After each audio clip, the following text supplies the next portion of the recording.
So let's jump in. Let's jump in again here with our wandering pilgrim that we've left. So as we left him, he had gotten news from the woodman that he had met in the forest, that the woodman had a dilapidated cottage for him to spend the summer in, and but told him that it would only be good for a few months because the woodman would then be coming to cut down the trees, and he would be losing his position, and he couldn't give him that little coutier anymore. And so he gets into that coutier. It's got no ceiling in some places. It's dilapidated, but he is thrilled beyond words to have a space to be in solitude and to practice and to have some form of shelter. And so we pick up with him here on page 32 of The Way of the Pilgrim. And it says, after spending 5 months in this lonely life of prayer and such happiness as this, I grew so used to the prayer that I went on with it all the time. In the end, I felt it going on in its own accord within my mind and in the depths of my heart, without any urging on my part, not only when I was awake, but even during sleep, just the same. The same thing went on. Nothing broke into it, and it never stopped, even for a single moment, whatever I might be doing. My soul was always giving thanks to God, and my heart melted away with unceasing happiness. So he's really just touching that beautiful joy that the presence of the divine, the constant remembrance of God, brings with it. And, the way that you do this kind of practice is manifold. It's just doing it all the time. Like you just, jopam is a thing that really, according to Holy Mother, it's beneficial if you never stop. It doesn't mean that it's the only thing in your mind. It just means that whatever you're doing, the name of the Lord is echoing in the back of your mind, and you're just constantly spiritualizing what you're doing by including the thoughts of the divine in the process of whatever you're doing, whether it's at work or whether it's at the grocery store or wherever you are. And in the beginning, we've talked, it's a lot of times seems like a work in imagination in the beginning. But because of the reality of it, when the mind begins to pay attention to it, it begins to direct its attention in that way, the divine becomes palpable. It becomes, there are signs and experiences that may not be a samadhi or an outrageous thing, but will be like what the pilgrim was describing. Where you'll think of God and just have that brush of warmth go through you as you just, again, become aware of divine love. The work that you do in accepting grace, sometimes a wonderful freedom comes to mind when you understand that you are not bound by your history or your future, that you're ever free and ever pure. And as you have experienced and explored what that means through your practice, because practice is where the philosophy becomes life. It's where the presence of God becomes your reality, a reality that the sages say is actually more crisp and real than the material world, right? And we've talked about the reason for that is because the reason, frankly, is the material world is not real. It has a reality behind it. It's God presenting herself constantly to us in an ever-changing flow of stories of love and life. There's no doubt about that. But it's an interpreted world. It's a world that gets to us only through our senses. And so we don't have any direct contact with the world. Everything has to come through senses, and all of our communication has to be done through these clunky words and sharing our ideas and trying to get into each other's mind without being able to. And so the physical world is very clunky and very odd in a way if you have an experience of something beyond that. A direct experience where where the divine appears not before your senses and not through your senses, but directly to the inside where you are, the you of you, that sense, that self within. And so, he's going on and he's having this kind of experience where the world and its conditions are not affecting him anymore. He's understanding his separateness from mind, and he's understanding his separateness from body, and he's understanding the constant presence of this beloved, and it's affecting the way the world is for him. So he's in this state of divine joy almost constantly.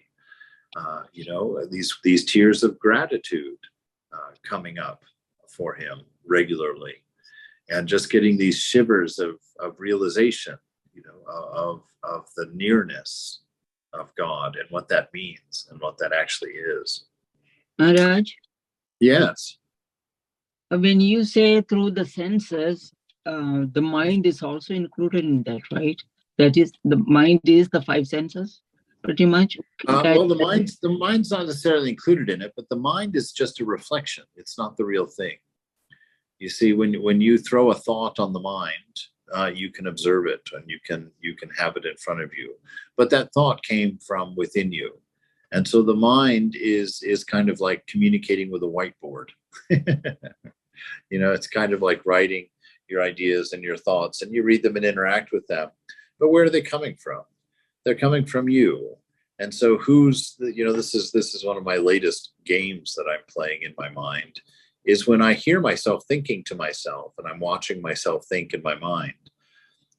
That's a very funny situation, because it's not necessary. What is my mind going to think that I don't already know? Who is the speaker in my mind? Is it not me? Yes, there's one without a second in here. Who's the listener to my mind? Is it not me? So why am I going through this odd play of having to talk to myself to think? Why is that necessary? You see, the sages are saying that when we stop the thinking and we stop this duality of listener speaker in the mind, where we share our sentience with different ideas and different thoughts, that when we stop that and we collect all of our power into one, into just ourselves, so that there's no longer a mind to argue with, there's no longer a struggle in the mind, because you are the only one in there and you are in charge and in control, that you enter a new place. Ili Chiaro calls it the immensity, that by withdrawing yourself from mind, because you're not mind, so why be engaged in it? Withdrawing yourself from mind and withdrawing yourself from body and bringing yourself to that singularity of being in there, that he talks about, you become aware suddenly and expand into this immensity of wisdom, this immensity of being, which is not linear or verbal. But he says that in that space, and he's backed up by Sri Nisargadatta Maharaj, by Ramakrishna, by Holy Mother, by Vivekananda, by all the sages, frankly. They say that in this space, knowledge is not queried. Knowledge is at your fingertips as you need it, dynamically. That you don't have to go looking for a fact. And that the wisdom that sits within the silence of being, he says, is exponentially larger than the experience of being in mind. That mind is always very small and particular. It's always kind of tight to live in the mind. But to be free. Did someone say something? Yeah, I was going to ask you something. Okay. But when we meditate, usually people like us, not like in his position or anything, just when we meditate, is it not happening in our mind though? Well, good question. Yes, it is happening in the beginning. It happens in mind. Absolutely. When we're identified with mind, we use it for everything. When we want to know how we're doing, we ask our mind. When we want to know, all kinds of things, we're always going to the mind. And when we have thoughts, we truly believe that they're our thoughts and that they're relevant to us, and that they share our. Because we believe they're ours, we believe our sentience is behind them, behind the thoughts of the mind. So yes, in the beginning, we're in the mind, but we're not meant to stay there, because that's not who we are. That's not what we are. The mind, of course, mind has a number of different attributes or natures even. I mean, in pure mind, which means the mind that has no thought, the mind that has no me or mine in it, which is what causes the agitation, causes the thinking. That a mind without me and mine in it is Brahman. All right. It is the absolute. It's the divine. An active mind is the mind that has me and mine stirring it up, your identity with it. You identify with it, so you use it, right, to do all kinds of things. But when you come to know that you are not the mind, and that the thoughts in it are just simple excretions of thought from an organ called the brain or called the mind, then you become less inclined to take them seriously. They're very limiting. The mind cannot have an original thought. Every thought is directly related to the previous thought, and there's no way to escape that. That's how you know that it's not you. That's how you know that it's not, that you're not that. It's just a machine. It does its thing, rolls on through. It's the wheel of samskara that the Buddhists talk about. The wheel of samsara, not samskara, but samsara. But yeah, just that activity of mind. And so when we're able to actually get to the point where we are disinterested in mind, which is what causes it to quiet down. The mind only plays for you because you're interested in its content. When you lose that interest, the mind will begin to calm down. And so in the meantime, we do little odd practices to kind of help us not be caught in mind. We run the mantra so that the mind stays busy with the mantra. And we can see, just like he's seeing in this description that he said, where you get to a point where the mind just does it of its own accord. The way that I did that was by whenever I walked, I would always start my mantra when my right foot hit the ground. And if you do that for 2 weeks, every day, as often as you're walking, you'll find that suddenly you've created a switch that will automatically start your mantra anytime you begin walking.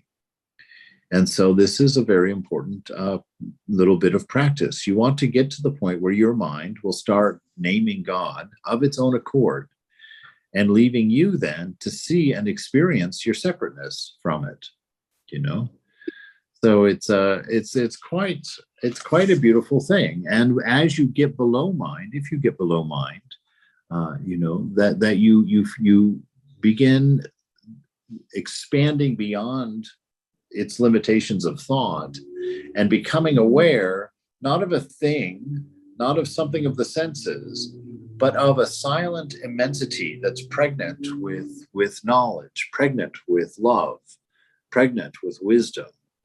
And your being is no longer tied to temporary ideas, no longer tied to the body and to the mind.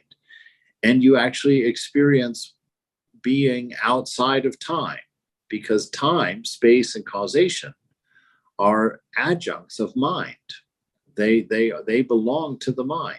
They don't belong to reality.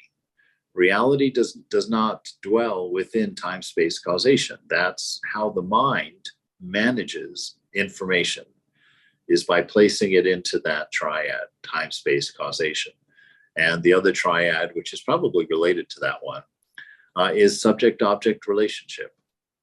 So the mind always requires those triads in order for it to function and do what it does, which is why we talk about transcendence. You can't realize God in the mind. You can't realize God with the mind. That's not where it happens. That's not how it happens. And that's what we're all trying to do. You see, because nothing has to happen, right? One of the first lessons from the Buddhist book that we were reading is that we don't sit in order to realize God. We sit in order to know that we're already realized, right? So all of our practice is an undoing. And so going to that space and being able to, over time, develop that space between you and mind, where it's not an immediate connection and the attachment has begun to break. You get that little bit of space in there. Then you begin using the mind in a different way. Instead of using the mind to grab particulars and think, you use the mind as kind of what I like to call a satellite dish. It becomes an organ of hearing. It becomes an organ of hearing, and you put it up and you become peripherally aware of the presence of God. Because it's such an interesting journey at that point, because you're no longer objectifying. Normally, when we learn something, we have to objectify and put it in front of us. The senses can then do their explorations. The mind can then set up its relationships, and that's common. That's how worldly knowledge happens, like that. It gets put in little boxes in the mind. The mind remembers where they are. It relates them to each other. And anytime some relationship vibrates, it goes and gets the objects and brings them up in the mind. That's how states of mind get created. That's how our stories get created. That's how we get stuck. That's how our conditions get created. The condition of lust, the condition of anger, the condition of jealousy. It's like something brings up that first thought. And when we're interested in that first thought, we pay attention to it. And then the mind, very friendly as it is, brings up related thoughts to that one. And we get surrounded with these thoughts, and we're suddenly now in a state of mind. We're in delusion. We're no longer free. And so what our pilgrim here is experiencing is this separation from mind, that the mind is occupied with the divine name, and he's in the divine name, experiencing the presence which is invoked by the mantra, by the name. And it's giving him all of these insights. He talks about being able to understand scriptures that he had no idea what they meant before. And this is that wisdom of silence that's within us. This is how that works. It's like you just suddenly know very deeply things that happen. I had an experience, and I've told it many times, so I'm going to talk rather freely about it. I might edit this out, but when I had that experience with Moksha Prana back in 1999, that was one of the most startling attributes of that experience, was that it didn't happen in language and it didn't happen in mind. When Moksha Prana appeared within whatever that was, call it a dream or a vision or something, I was in her office, but suddenly I wasn't. Suddenly I was sitting on that stage.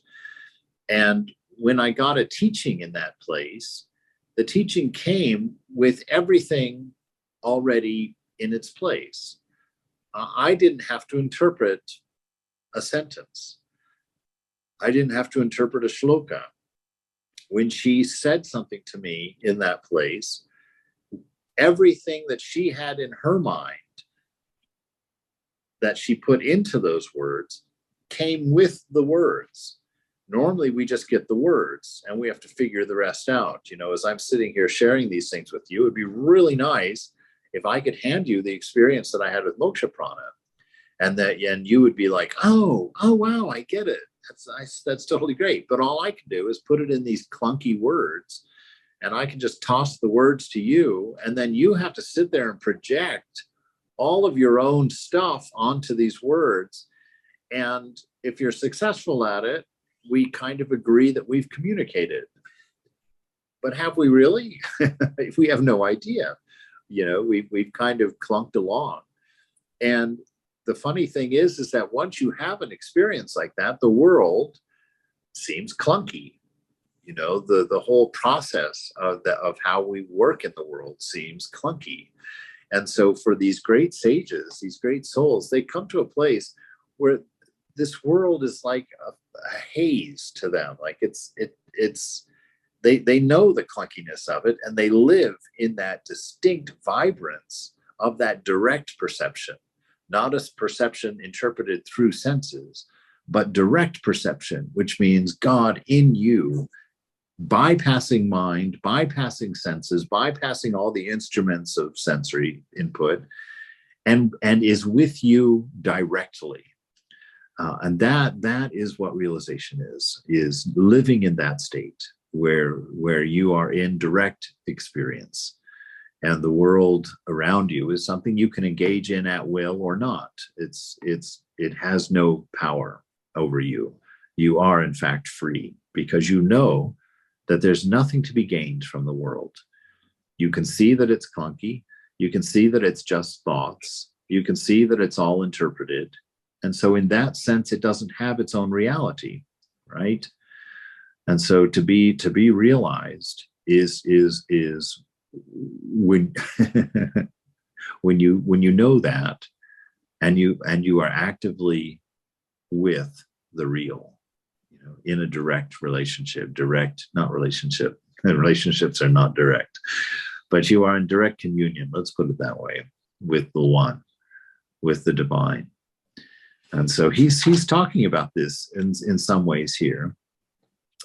And so he gives us this experience, and he says the time came for the wood to be felled. So of course the loggers are now showing up. So his time in the cabin is coming to a close. People began to come along in crowds, and I had to leave my quiet dwelling. I thanked the forester, said some prayers, kissed the bit of the earth which God had deigned to give me, unworthy of his mercy as I was, shouldered my bag of books, and set off. No mourning, no sadness, no, oh, I wish I could stay longer. Oh, I've got to make arrangements so I can do this again.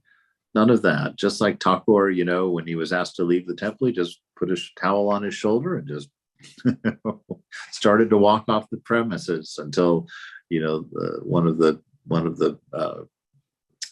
ministers came and stopped him, saying, no, that wasn't what we were saying.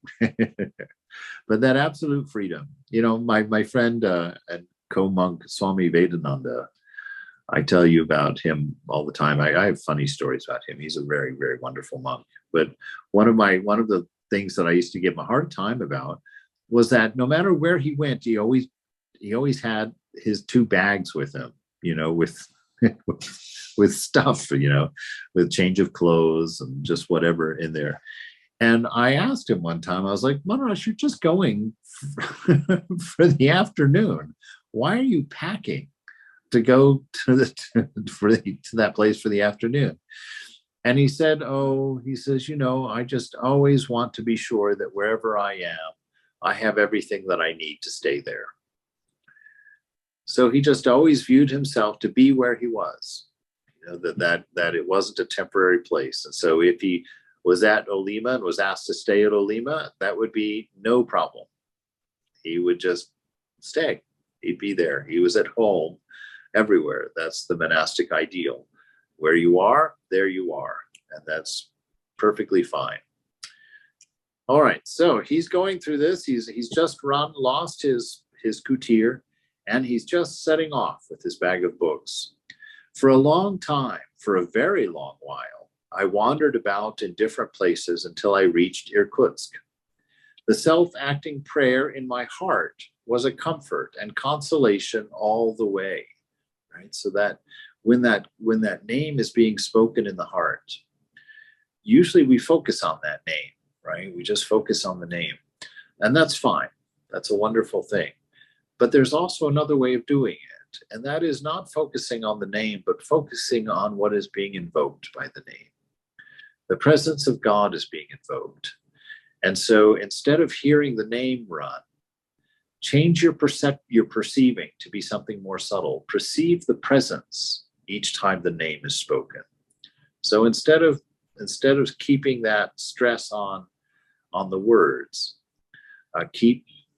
put the attention on what is being evoked, the presence, because Ramakrishna says very clearly that the name and God cannot be separated. That if there's one, there's the other, And so the presence is as real as the name that's being uttered in your mind. And so learn to open the mind to feel that. And it's a practice, because God can't be objectified, right? God is not separate from you. And so you can't put him in front of you. So that's why we don't go looking for God. That's why Vivekananda says, stop seeking God. Stop it. Start seeing him. That is all you have ever seen. You haven't seen buildings and peoples and stars and heavens. You've seen the divine through all of the symbols he plays and calls out his presence with. That's what you see. And so begin to experience your life that way. Sit here and stroke the desk and think about how it's possible that that's not real. The self-acting prayer in my heart was a comfort and consolation all the way. Whatever I met with it never ceased to gladden me, though it did so to different degrees at different times. Wherever I was, whatever I did or gave myself up to, it never hindered things, nor was hindered by them. If I am working at anything, the prayer goes on by itself in my heart, and the work gets on faster. If I am listening carefully to anything or reading, the prayer never stops. At one and the same time, I am both aware, just as if I were made out of two people, or if there were two souls in my one body. Lord, what a mysterious thing man is. How manifold are thy works, O Lord. In wisdom hast thou made them all. So isn't that funny? He's talking about the two birds living inside, when we are broken into a duality, of whether it's that subject object or whether it's within our mind, the hearer and the speaker, whether it's the idea of God being separate from us and we're in communion with God, talking to God as if we're separate from that reality, or just in our own thoughts, talking to ourselves. That this duality goes on. It's the lower bird and the upper bird, right? And the Upanishads tell us that really only the upper bird is real.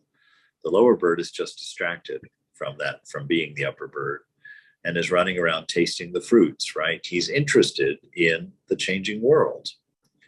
And so as long as we have that interest in the changing world, we go into the changing world. We go and try it out, And we have to change that gear.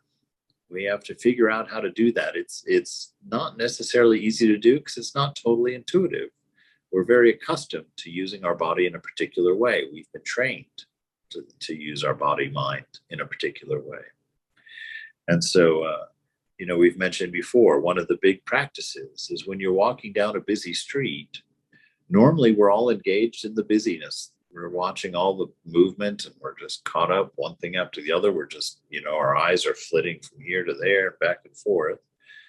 One of the things to work on as a practice is to do the opposite. Let all of the changing things remind you that you are not changing. That's why you witness them. So let all of that noise remind you or point to intuitively in you that space that's not noisy, that allows noise. That part of you that's not moving, that allows movement. It's because it's not moving that it can see movement. It's because it is silent that it can hear noise. If it itself was noisy, you wouldn't be able to hear the noise. You'd be hearing your own noise going on in there. So to find this very important place, we come back to it quite a bit because it is the divine. It's the presence in that silent, unchanging space that you're gifted with. It's that shrine within the heart where all of this happens, where all of this is. All right. Whatever I met with it never ceased to gladden me, though it did so to different degrees at different times. Wherever I was, whatever I did or gave myself up to, it never hindered things. This is his mantra, nor was it hindered by them. If I am working at anything, the prayer goes on by itself in my heart. So no matter what he's doing, so we don't have an excuse. If you're doing your japam, that doesn't mean you're not washing the dishes.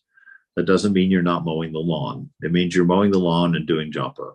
It means you're washing the dishes and doing japam. It means you're talking to your mother on the phone and doing japam.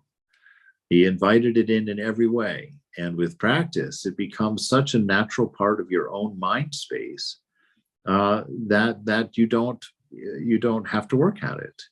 and the presence is there, and God becomes companion. It becomes what he always was, but you're finally paying attention to that beauty, to that state. Prayer goes on by itself in my heart, and the work goes on faster. Yes, you become better at what you do because your mind is more focused. You're not pulled by the sensations of the outside world. You are directed by your inner self, to do and think what you want to do and think. You're not pulled by because you smell pizza, now you have to go buy pizza. You're not living in that space. You're living from within. Your life is not a reaction to the world. Your life is a response to the world, an expression of its own self, right? I don't have my, I'm seeing lots of chats come up and I'm not reading them. Oh, cool. We can do that. Absolutely, Elizabeth, we can do that. It is a natural thing that we are capable of. So most definitely, yeah. And it doesn't take that long. You can get this kind of, literally in 2 weeks. That was what my experience was. If you do it, if you work at it constantly for 2 weeks to keep that japa going, just take your mala and just walk with it everywhere that you go. It definitely won't be more than 2 weeks until that mantra won't leave you, till it's just happening. It's just going on. And then you feed it by awareness, just bringing it into the forefront more and more regularly. So if I'm listening carefully to anything or reading, the prayer never stops. So you don't have to stop it to think about something else because you're in the company of the divine. So you read in the company of the divine, in the company of God. And you can have dialogue with that. And at first, it might seem like you're making it up. But I tell you, if you give mother a toehold, she's going to come right in there. And you will have an experience where she'll ask questions. And you'll have the distinct feeling like, that question didn't come from me. It's like you have a conversation with mother and you get an answer. And that answer will have more insight than what you're capable of. And so, and you don't know how to talk about those things to people, because you're not wanting to go around saying, oh, I talk to mother all the time. Oh, yeah, she answers me, oh, yeah. So you have to come up with your own way of kind of bringing it into your life, because it will definitely become an experience of yours, because you're approaching the reality. And that's how the sages are. That's why they're so confident in telling you, this is what's real. What you've been thinking and doing in life, it's interpreted. It's clunky. It's not the real. The prayer never stops. At one and the same time, I'm aware of both, just as I were aware of two people. All right. So in the next paragraph, he says, all sorts of things and many strange adventures happened to me as I went on my way. If I were to start telling them all, I should not end in 24 hours. Thus, for example, one winter evening, as I was going alone through the forest toward a village which I could see about a mile away, and where I was to spend the night, a great wolf suddenly came in sight and made for me. I had in my hand my starets woolen rosary, which I always carried with me. I struck at the animal with that. So your mala can be a weapon. Actually, it's a great weapon for interior life. Most definitely. You can kill a bad mood. You can wipe out lust or anger or jealousy. Definitely. It's a very powerful thing. I struck the animal with that. Well, the rosary was torn out of my hands and got twisted around the wolf's neck. He leapt away from me, but in jumping through a thorn bush, he got his hind paws caught. The rosary also caught on the bough of a dead tree and he began dashing himself about. But he could not free himself because the rosary was tightening around his throat. I crossed myself in faith and went forward to free him, chiefly because I was afraid that if he tore my rosary away and ran off with it, I should lose my precious rosary. And sure enough, as soon as I got hold of the rosary, the wolf snapped it and fled without leaving a trace. I thanked God with my blessed starets in mind, and I came safe and sound to the village, where I asked for the night's lodging at an inn. All right. Well, it was interesting. Don't know what that means, really, but cool. Anybody have any comment or idea about that? He blames it somehow on his practice, that this strange and odd thing happened. And I guess you could go along with it in the sense that the more intimate you become with the divine, the more your life becomes a dance, becomes an actual interaction with God. You begin to realize that you're not talking to just a cashier, that you're not just sitting next to a stranger, but that God actively uses every event of your day to communicate with you, that everything in life becomes a symbol that he uses, to be seen by your senses, to be seen by your egoistic self, even as just a small trace remains. Thakur says that most of us normal folks, we can't get rid of ego altogether, as much as nice as that would be, that always some of it remains. And even those times when we manage to take it down to just a nub, he said in no time it will resprout, just like a tree that's been cut down, will regrow. So it's not ours to be completely free of ego without a touch of grace. It certainly can happen, because Mother can do anything. But ours is to train the ego to be either the servant of God, just we love him so much we just want to walk around like a puppy dog doing everything for him or her, or as a mother, or as a father, or as a brother, or a sister, or as a lover, as a friend. That we have all of these options, that God has made herself available to us in all of these ways, and will respond to us through any of these means, for our own encouragement, for our own joy, for our own advancement. Our bliss is God's bliss. And so God is fully invested in this development of our spiritual life. And you can always know she's never holding it from you for any other reason than your own best, right? And you say, well, why would that be best? And I'll tell that one story. When I was in the shrine one time, I complained after 8 years in the monastery. I hadn't seen anything. And I was upset. I was telling Mother, I was like, what is this? I've renounced the world and I've done all these things. And why don't you appear to me in the gospel? I mean, you were appearing to everybody. Every other day, somebody's having a vision of you or popping off into samadhi. And I'm like, that's not the world I'm in. I look around, nobody's popping off into samadhi. Nobody's seeing you. What's going on with this, And I had one of those moments where you don't know how to talk about it, because I got my answer.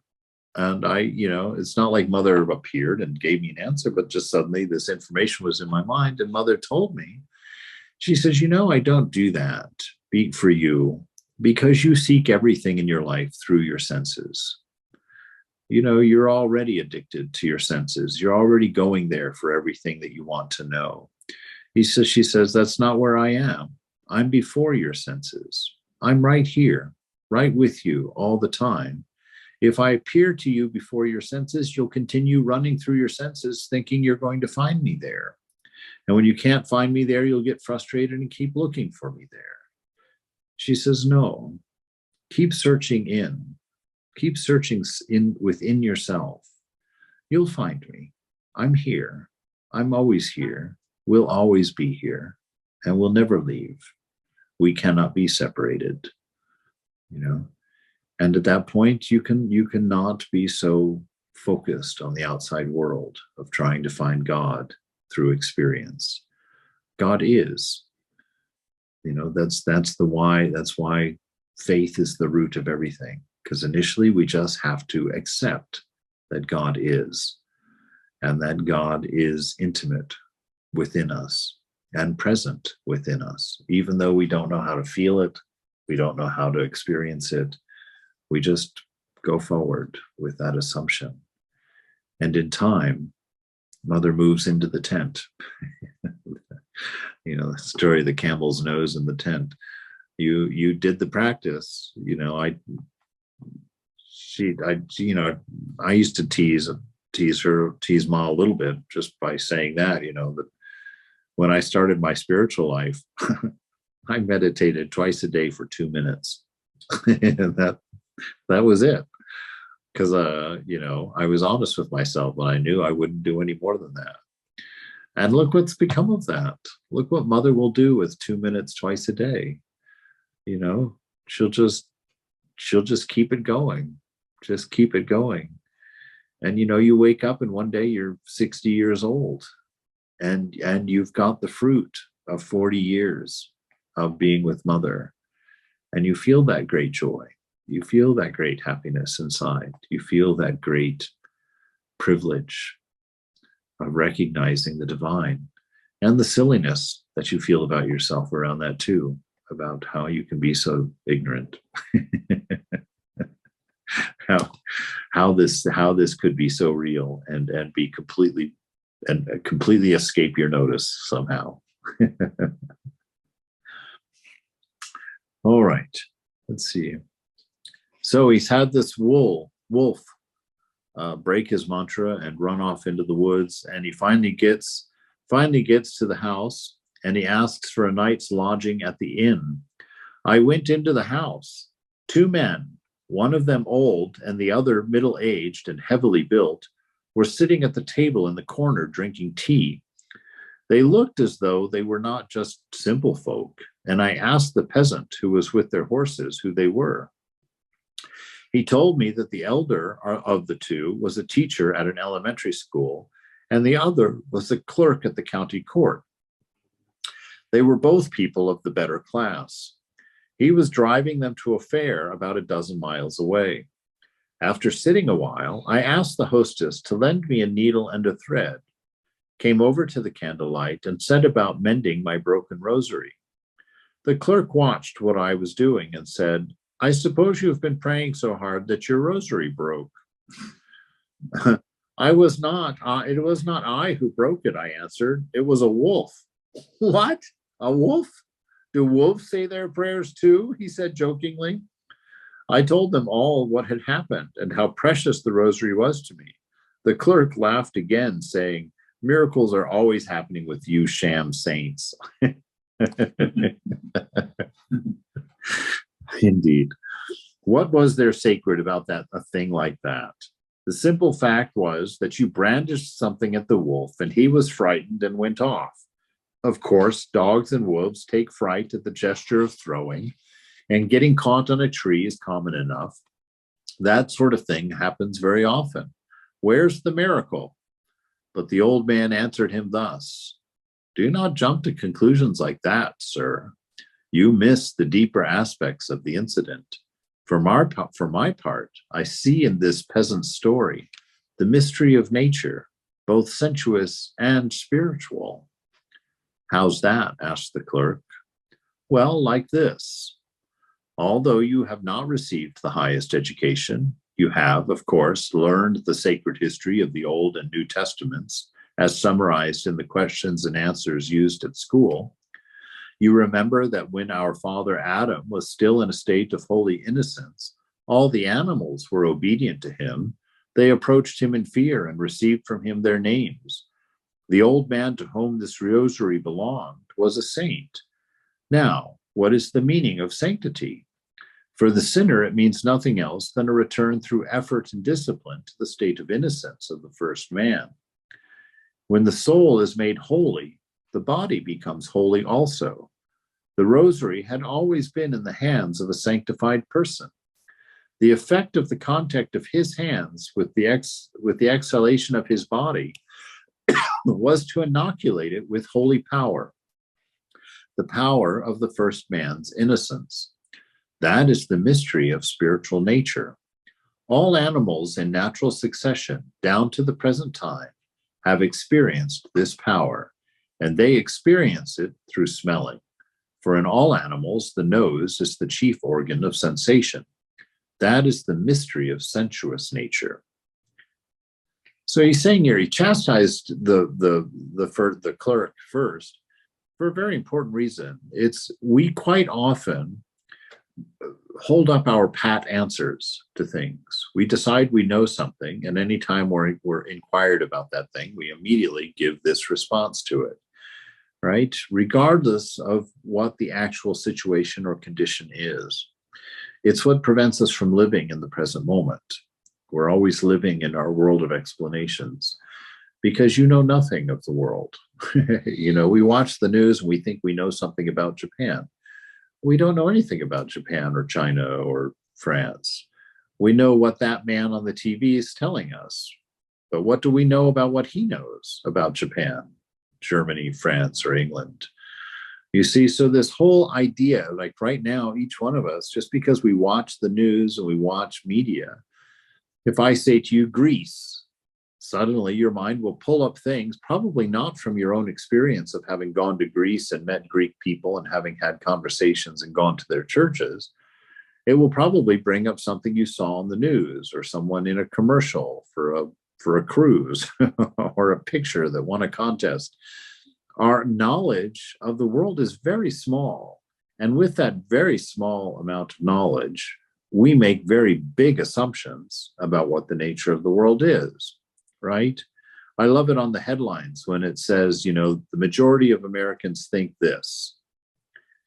And that immediately makes you want to think that because you want to be in the majority of Americans, right? You think, well, if everybody else has figured that out too, I better assume that I figured that out also. I don't want to look stupid, right? But ask yourself the question when you hear things like that, be like, what are you talking about?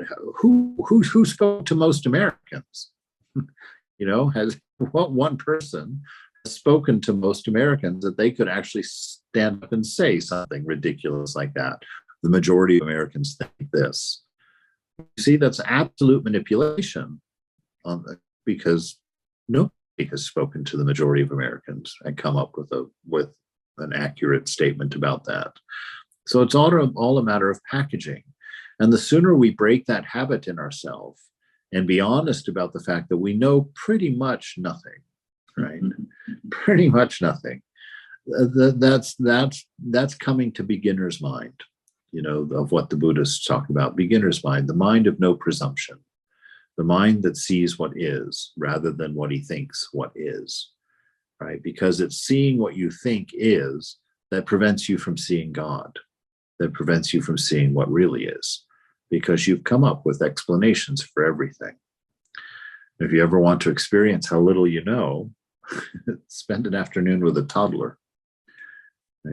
By the third time that toddler asks you why, you're going to be ripping your hair out. Because God said so. Ironically, that in my house, it always came down to that. God said so. Why are the clouds white? Oh, well, they're water vapor. Well, why is water vapor white? Because it reflects all the colors of the sun. Why does water vapor reflect the sun?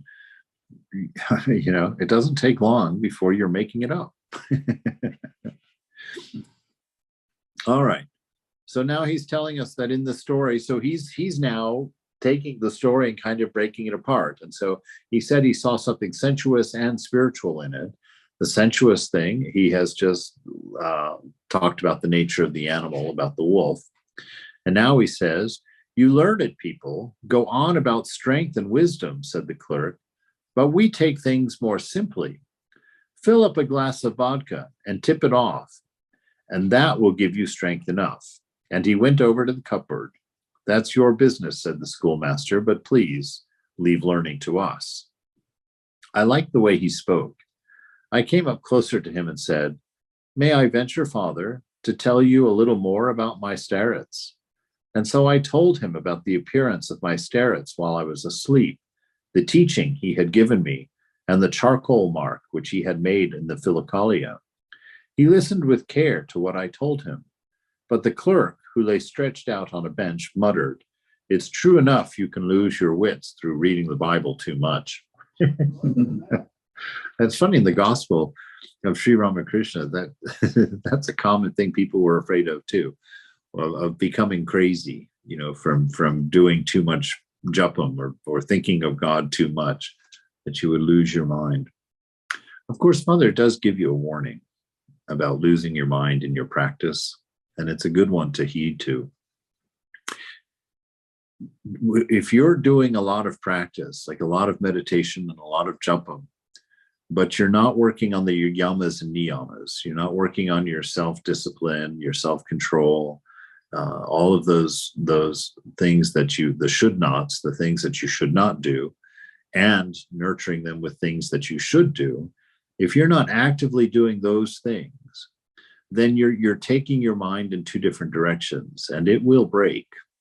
If you do a ton of japam without paying attention to the quality and purity of your life, and without living the spiritual precepts that you're studying, it's having your foot in two boats. And if you don't rectify that, I can tell you from experience, having met at least 3 people in my days in the monastery who lost their marbles for that reason. Got too intense in the practices and not intense enough in their own personal discipline and their own personal in doing what they knew and not doing what they knew. The yamas and niyamas.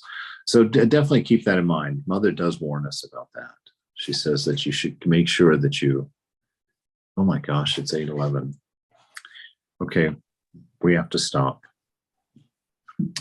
I'll put a mark here and we'll pick up from here. Does anybody want to add anything or ask? Oh, say something. Awesome. Yes, very good. Yes, very good. Well, delightful to see everybody. It's odd to be doing this from a hotel room. It's odd to be in a hotel room, actually. Different hotel rooms. But here we are. All right, then I'll send pictures. What's that? Thank you. And you are leaving tomorrow? Yes, I'm going back over to Lafayette, going back to my own little hovel, my own little kutir. Lafayette, that's where I am, but not there. That's true. That's true. I'm in Lafayette, Colorado. But and which, I resent your Lafayette a little bit, because every time I search anything on the computer, I have to do Lafayette, Colorado, because it will always assume Lafayette, Louisiana. Mm. So, all right, everyone. Have a wonderful. Thank you. Namaste. Thank you. Yes. Thank you, Swami. Thank you, Go Swami. forward, indeed. Be strong. You too. Safe travels tomorrow. Thank you. Yeah. Good night, everyone. Thank you. Good night. Jai Ma.